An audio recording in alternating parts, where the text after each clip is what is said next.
Todas as refeições, elas precisam ter 3 macronutrientes. Tá. Proteína mais do que gordura, gordura mais do que carboidrato. E a fruta é uma fonte de carboidrato.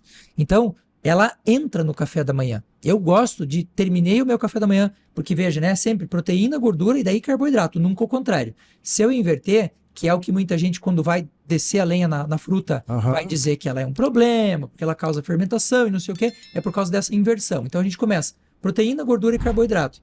Agora, imagina o seguinte, se eu começo a minha refeição da parte da manhã com abacate, cara, o abacate é sensacional. A gente tem alguns óleos, algumas gorduras no nosso organismo que são essenciais para a vida. O teu cérebro, se eu pegar ele agora, espremer ele aqui, 92% do conteúdo do peso do seu cérebro é gordura e água.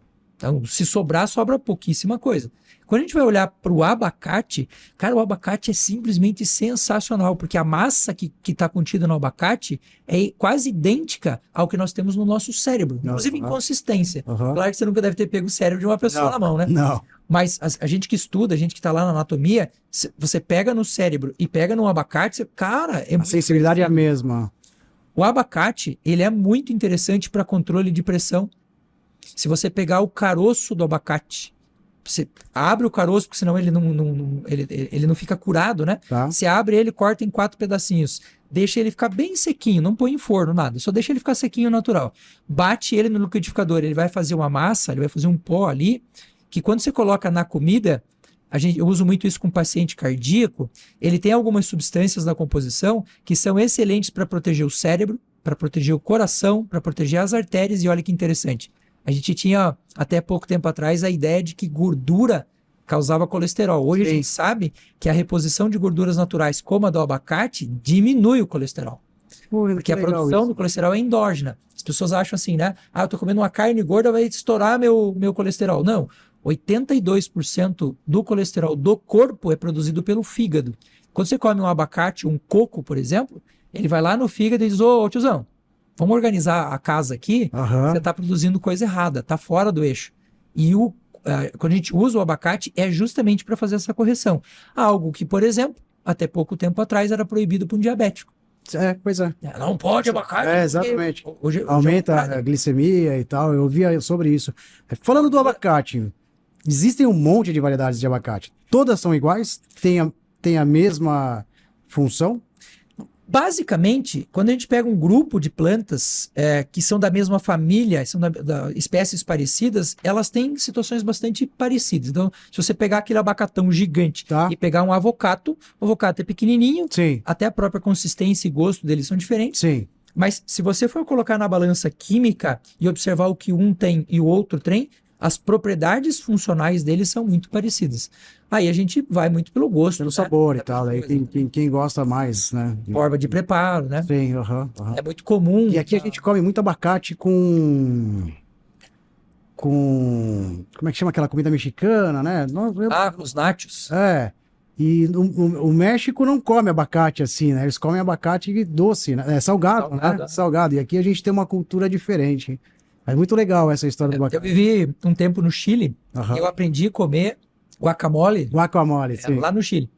E eu cheguei em casa e cara, essa coisa assim de, putz, isso aqui é bom demais, vou mostrar para todo mundo. Eu fiz um avocado em casa, né? Misturei, entreguei para todo mundo, o pessoal torceu o nariz, a minha avó falou, mas isso aqui é salgado? Eu falei, vó, o mundo inteiro come abacate salgado. A minha avó olhou para mim e falou assim, então o mundo inteiro tá errado. Só o Brasil tá certo. Só o Brasil, aqui tem que comer doce. E eu aprendi muito a comer o abacate lá, quando cai do pé, que você abrir ele do jeito que ele cai ali e consumir. A fruta in natura ali do jeito que tá. Porque o que acontece?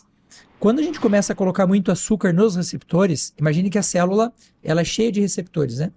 Quando você come alguma coisa que é doce, você vai produzir a insulina, a glicose está aqui circulando, a insulina vem, pega a glicose, põe para dentro da célula.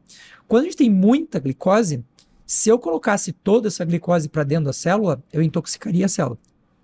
Porque tudo que é doce, ele mexe com a quantidade de água que a gente tem dentro da célula. Então a célula enche e explode. Aí o que a célula faz para se proteger? Ela começa a queimar os receptores. Ela não deixa você entrar. Então o que a gente está vendo hoje? Quando uma pessoa pega uma fruta e acrescenta açúcar na fruta para comer, porque ela vai ficar mais docinha, isso vai começar a criar uma resistência insulínica. Aí o que os malucos que não entendem lufas de nutrição e alimentação funcional dizem?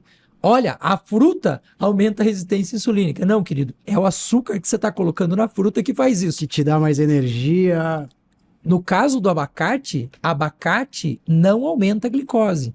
Gordura nunca aumenta a glicose. Você pode se entupir que você não vai ter carga glicêmica alta em abacate. Não tem.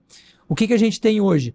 Algumas frutas, como é o caso do caqui, por exemplo, que tem uma carga glicêmica alta. Ó, já que a gente está entrando no assunto, Boa. eu trouxe aqui uma tabela só para as pessoas terem uma ideia. Eu vou explicar a teoria de uma forma bem simples para todo mundo entender. Ótimo. E aí a gente vai olhar a tabela juntos, tá? Ótimo. Na nutrição, a gente sempre calcula 2 índices importantes. O índice glicêmico, que é o tempo que leva para um açúcar virar dentro da gente a glicose, Tá. né? E a carga glicêmica, que é a quantidade de açúcar. Então aqui é velocidade, aqui é quantidade. Então vou pegar o exemplo do pão. Quando a gente pega índice glicêmico, nós estamos falando de um índice que vai de 0 a 100. Tudo que passa de 70 é considerado alto. Tudo que é abaixo de 50 é considerado baixo. Então eu vou pegar o pão. Se eu pegar o pão, você vai ver que o índice glicêmico do pão é de 100. 99, na verdade. Ou seja, quase 100% do pão que você come vai virar açúcar para dentro do seu corpo. 99% vai virar. 99. Pão branco, né? Tá. Comum. Se você for olhar carga glicêmica, a carga glicêmica é medida até 20. Então, tudo que passa de 10 tem altíssima carga glicêmica. O pão tem carga glicêmica de 18. Então, veja, a quantidade de açúcar e a velocidade com que ele vira açúcar dentro do organismo é altíssima. Altíssima. Agora, vamos pegar aqui um exemplo. Se você pegar a ameixa, nós temos aqui. Ela tem um índice glicêmico de 39. Lembra que alto é considerado a partir de 70. 70, sim. 39. Uhum. A carga glicêmica dela é de 5. Lembra que para ser grave tem que ser acima de 10. Uhum. Agora, se você pegar a ameixa seca, ela tem carga glicêmica de 10. Já está no limite. Já está no limite. Tá. A uva é a mesma coisa. Se você pegar as frutas secas de uma forma geral, é a mesma coisa. Então, essa fruta aqui, você falar que isso daqui vai te dar problema de glicose, só se você... A única forma que existe da ameixa matar você é se você engasgar com ela. Pode ser daí. Ou se você comer o caroço dela e trancar lá no fundo, lá, né? Ó, outro exemplo. A cereja, ela tem índice glicêmico Você de morou 22... no Chile, deve ter comido muita cereja, né? Muito. Índice glicêmico de 22, carga glicêmica de 3. Cara, praticamente não tem açúcar ali. A frutose ali é quase nada. A banana, que é considerada uma fruta calórica, não sei o que. Ó a banana. A banana tem índice glicêmico de 49, carga glicêmica de 12. Então, até a carga glicêmica dela realmente é um pouco mais alta. 12 já está ali no limite. Mas, cara, a velocidade com que ela vira 49... ela nunca vai causar pico de glicemia. Não vai dar problema. Não pode o diabético usar a banana. Claro que pode. Você não pode usar um cacho de banana, né?